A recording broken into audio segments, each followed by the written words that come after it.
having interactions or having encounters with Bigfoot or Sasquatch. A lot of the things that are a common theme are, of course, the wood knocks, sometimes the whoops and the sounds, the tree breaks and bends, the arches, structures, the physical things that we can see like that.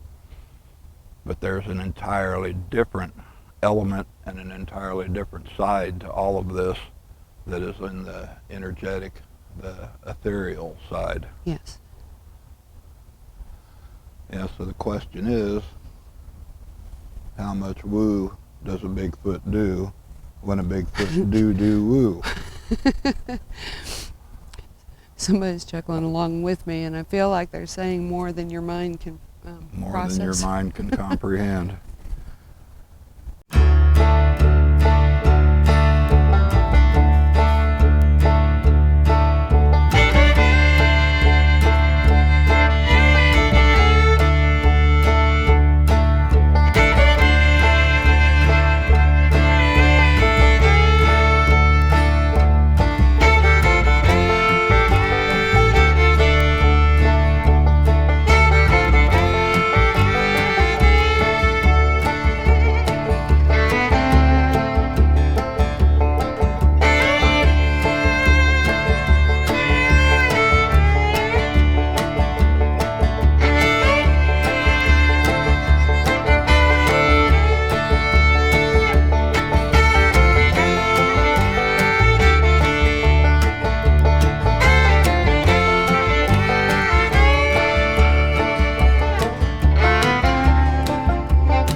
Welcome back to Arkansas Bigfoot, everybody. Great to have all of you out here with us today. Well, we have got a beautifully cloudy day to work with, and we've got a lot of things that we're going to try to accomplish today and do something just a little bit different. I think we're going to start here in the middle.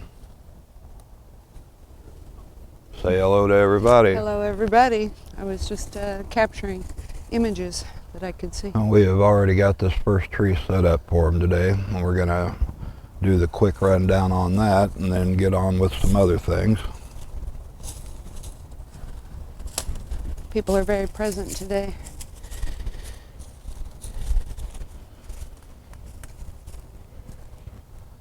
All right, from top to bottom, we've got their popcorn, salted peanuts, apples.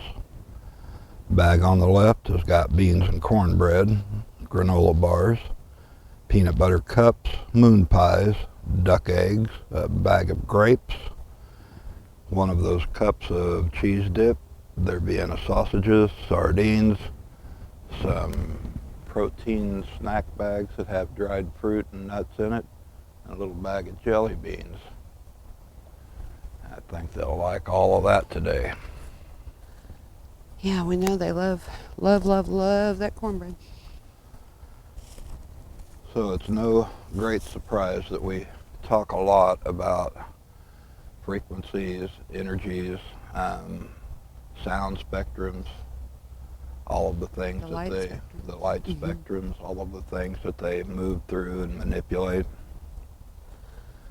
We've had a couple of interesting conversations this week, and last night I was involved with one, and we were talking about the gamma range, and I tried to summarize it all in the fact that the gamma range is in essence like a central nervous system to the multiverse. Anything that is and anything that has a possibility to be moves through the gamma range. It's the highest end of the spectrum. And it's like the central nervous system. It sends out the information to everything else around it. Mm-hmm. It's all connected and it's all interwoven together. And when you're having interactions or having encounters with Bigfoot or Sasquatch, a lot of the things that are a common theme are, of course, the wood knocks, sometimes the whoops and the sounds, the tree breaks and bends, the arches, structures, the physical things that we can see like that. But there's an entirely different element and an entirely different side to all of this that is in the energetic, the ethereal side. Yes. Yeah, so the question is, how much woo does a Bigfoot do when a Bigfoot do woo? Somebody's chuckling along with me, and I feel like they're saying more than your mind can More process. than your mind can comprehend. Well, we're going to work on a little bit of that today and talk about some of the different things involving that. There are a lot of people that still want to believe they are just a 3D animal, individual, whatever their level of acceptance is, and the people don't care. They know who they are. It's not hurting their feelings to view them in that light. They would like for everyone to have a greater perspective of who they are, but they also understand that's probably not going to happen for everybody at the same time. Well, a lot of times when other people are trying to explain encounters that they've had, excuse me, clear my throat here. A lot of things go hand in hand with that. They have seen UFOs, they have seen orbs and rods, they've heard strange metallic noises, they've heard sounds that sound almost like a ventriloquist, making animal sounds and human sounds. There's just a plethora of things that go along hand in hand with the more natural and common indicators of finding stick structures and, the arches and things like that. So anything is a possibility. Never discount any particular thing just because it doesn't fit into a nice convenient box. I think a lot of what we experience as people is very much in line with what we can accept at a given time. It's not, I don't feel that it's personal if they show a very physical encounter to one individual and a very ethereal encounter to another individual. I think it's a combination. In our case, it's been a combination of what we can or can't I think they present process themselves at a level that you can accept or comprehend. Yeah, and they're not going to do anything to try to damage anyone. The true nature of the people is not to try to damage anyone, so they're not going to give them more than they can handle. Well, I put a towel down on the bench so you wouldn't get your jeans Tush wet. wouldn't get your tush wet from the moisture on the log. This must be, we were looking at this tree, and this must be some type of ash. I think it's just where the fungus and stuff has started to turn on it. It's just really different. All right, so you've seen this before if you've watched any of our older videos. We've got the RF detector, the radar app and the EMF meter running, and the camera over there on that. A couple of red dots right now. And we've been kind of watching it out of the corner of our eye, and it's been getting Hits. and activity on it. And it's, if you watch, it seems that the scale on the RF unit runs subsequently with the hits that we get on the other devices Coincides as well. with what the others are sensing or picking up. I think the RF meter is just a little bit more sensitive than the other two. I believe so. We had some red dots coming up, and I was hearing Sobey, so I feel like the boys are coming up close. We've tried these items and the SLS app and different things throughout, the last couple of years. I just saw something walk across in front of us over here to the left. That's the other thing. Shadow form or what?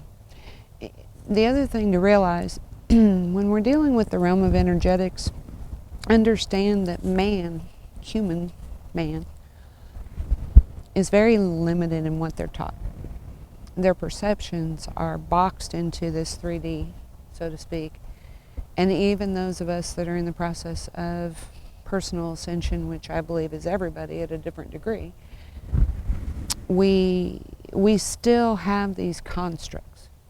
We still have this box. And no matter how much we try to burn it down, our eyes tell us what is real.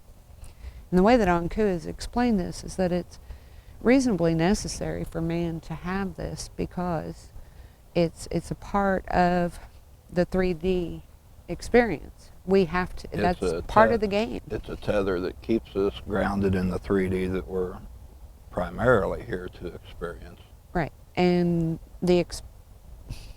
if we didn't have that, we could feasibly, if we woke up too quickly to our true innate nature, which is not a victim. Into our spiritual self, our ethereal self. It's not a victim at all, which is why so many powers would like to control it, is because it's completely I'm getting a visual empowered. of a helium balloon floating away after you cut the string. Pretty much, that's the way he shows it. There wouldn't be any reason. And we, being the curious cats that we are, if we knew that we could travel through these same dimensions, would we really voluntarily keep up with the game that we've been given in the 3D world? Probably not, at least not consistently. So there's a challenge point, or that's the term he gives me, a challenge point between awakening and existing in an effectual way in the 3D world, because that's what we signed up for.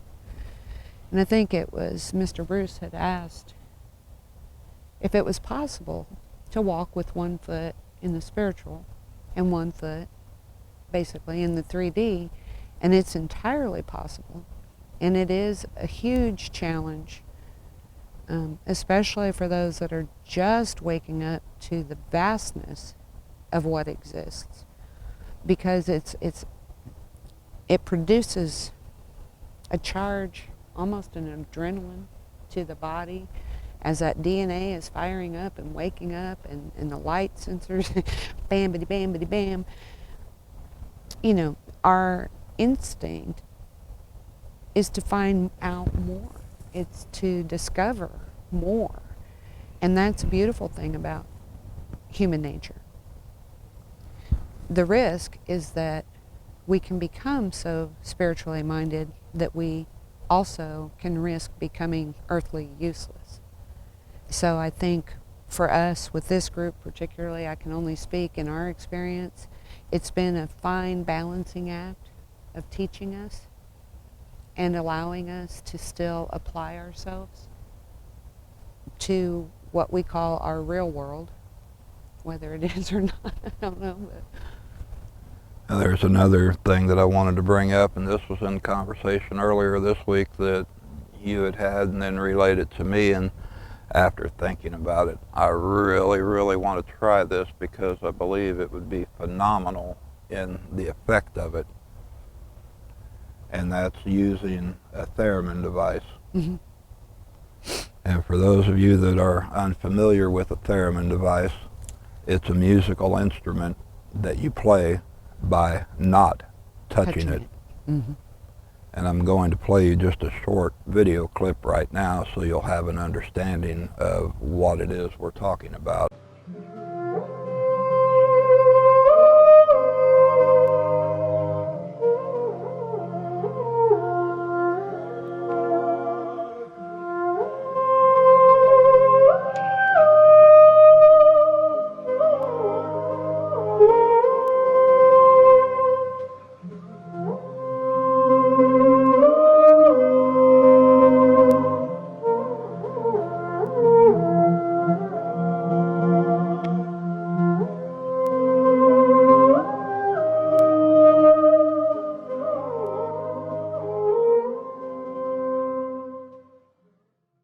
And for all of the devices that the people have interacted with and have shown us response to me, these are just like baby devices to them, because their energy is so, the RF units, their energy is so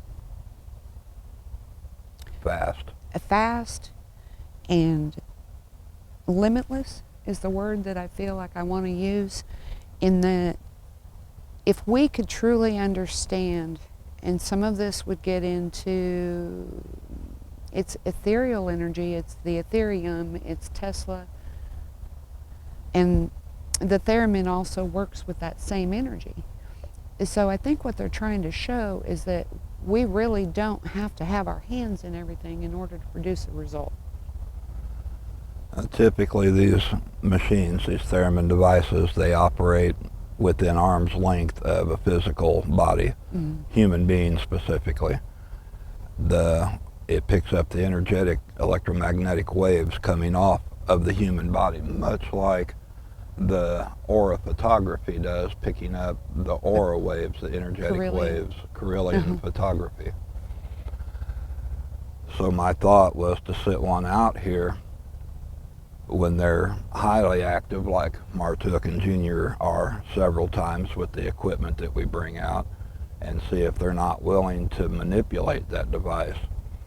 Any of them. Now the one I showed you in the video is, fairly expensive. It's a few $100s, and it requires a 110 electrical output. It also requires patch cords, an amplifier with speakers. They make one that is considered a portable, and it has a built-in speaker about the size of a old-fashioned transistor radio. Now if you're under 30 years old, you probably don't even know what a transistor radio is. Yeah, we're telling on ourselves. And I can hear the helicopter coming into the background. Seems like every time we start to get on target with things, something shows up overhead. It's all right. So anyway, transistor radio, back before cassette players, back before portable CD players, back before your iPod and all of that stuff. That was the big deal. That's what we had. AM, FM transistor radio that clipped onto your pocket with a set of earbuds. It just used a radio frequency. And it just picked up on radio frequency. But anyway, this Theremin device is about the size of an old-fashioned transistor radio. And it runs on a 9-volt battery and has a built-in speaker. They're $100. Problem is, everywhere I have gone to look for them, it shows sold out. So there's the challenge in that right now, and I really want to get my hands on one to bring out here, because I am not going to drag out my 120-pound generator, 100 some yards. Come on. Yeah, 100 and some yards of extension cord. Oh, wait a minute, I got to get the other end of that. Yeah, power amp, speaker, amplifier, all that stuff, just to hook up one of the standard models. Besides that, the noise from the generator would probably be counterproductive in what we're trying to achieve. The other thing that falls in line with that is the sound box that they have that you can hook up to plants. Yes, that's another thing I would The- definitely love to experiment with. You know, and each one produces its own song, if you will, and it responds. They I It cannot remember verifies. the exact name of that box, but Yeah, you I hold need it to look anywhere again. near a plant or Well, a it's got little tree clips. that you Mhm. clip it onto, and it picks up the harmonic vibrations off of the plant, the living essence of the plant, and turns it into a melody.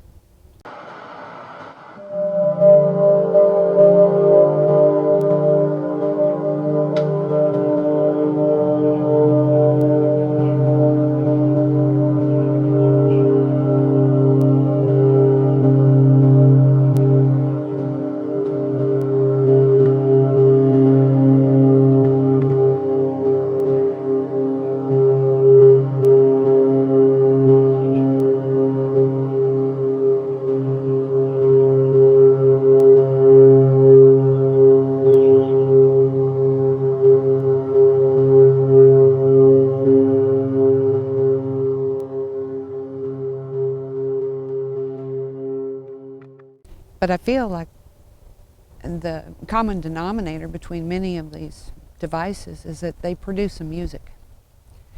And that we often take for granted that music is The like language of the soul. the language of the your soul, essence.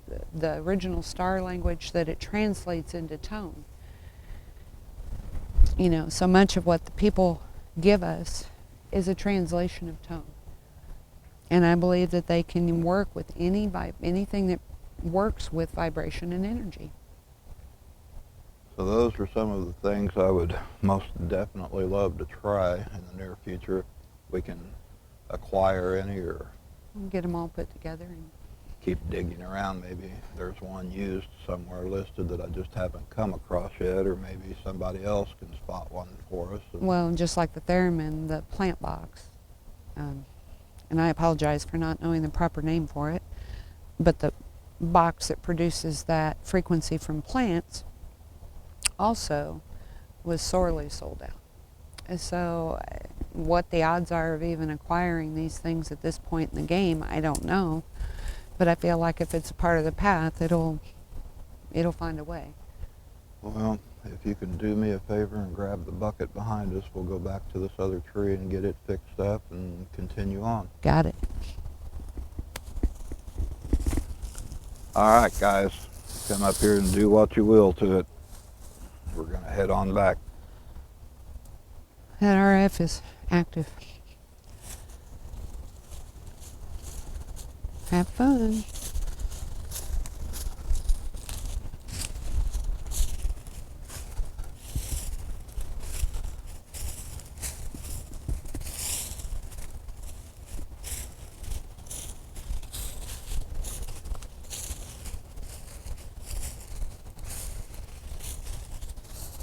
Let's see, and we need to work on the crystals and bring those out Mm-hmm. and do some more experimentation with that. And mirror work, I feel like mirrors are effectual. The thing about mirrors is that we have to be very, very careful with mirrors, because the way that mirror energy works, they can produce a proper energy that would create a portal. Right, a mirror can be just an open, either directional window, portal, so anything can come through. Not just the big guys, but things that you might not want to have come through. Right. So we really need to be very specific with these guys and know that it's in a place that's correct. We have had good result with them before, but we also need to be very responsible with that. And of course, the size of the mirror, the shape of the mirror, all of these things contribute.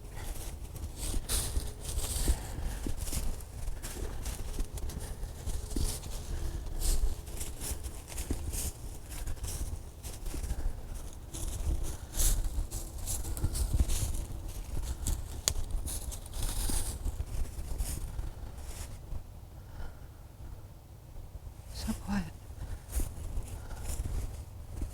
Come on, guys. I know you're back there.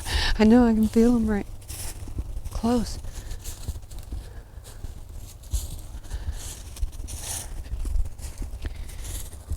And I should also mention that Junior. That's turtle whistling way off over there. Junior had communicated the other evening. I was at the house, and I kind of sensed somebody in my space. So in my usual fashion, I just said, "Who's with me, please?" And I heard Jonas.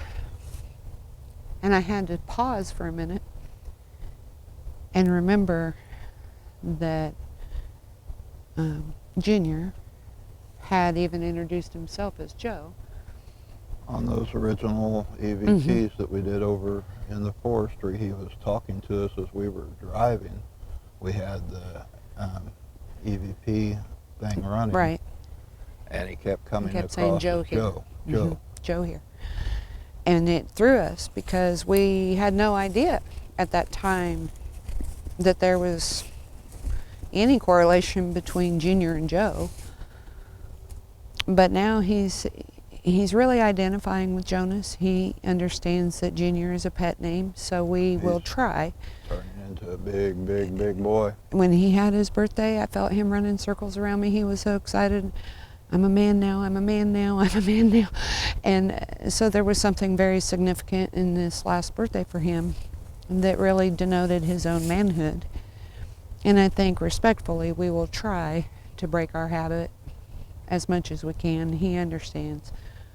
But he feels that Junior gives the connotation that he's a little bitty fella, and he's not. I don't care how big he gets, he's still going to be Junior. He knows, and he knows it's a term of endearment, but he is, by and large, emphasis on large, not a little bitty fella. All right, well, let's have a second to get this other tree fixed up, and we'll be right back. Yep. Well, we are going to try to move this along because I can feel the raindrops starting to fall, and we've got that equipment back there to get picked up. We've got pretty much the same thing back here as we had at the front tree. The only thing that we really found laying loose back here was that peanut butter can, or peanut can, and there's a lid to the peanut butter jar right there headed back over Skunk Island. I don't even see the lid to this. But they've got their peanuts, grapes, some duck eggs, peanut butter cups, granola bars, apples, jelly beans, a little snack bag of items, moon pies, popcorn, the protein nut and fruit trail mix, sardines, and sausages. Good stuff. Well, let's go bang on the rocks and see if one of them wants to give us a shot before we get up there and pack that stuff up. All right. Young ones especially. When we bring the snacks, I think they position themselves so that they're closer than...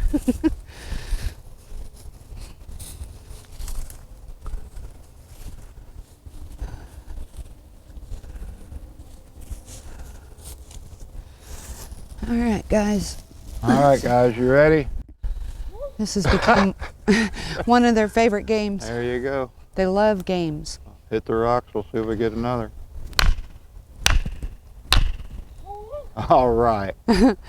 Bless them. Come on and get it, guys. Get your goodies, get your goodies.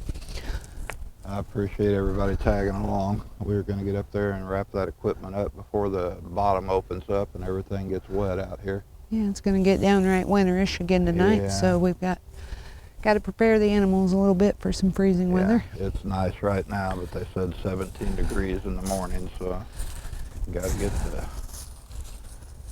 critters up at the house all bedded down for the night. That'll give these guys a chance to get some snack before it gets cold. Yeah. All right, guys, we'll catch you later on down the trail. Thanks for stopping by. Bye-bye.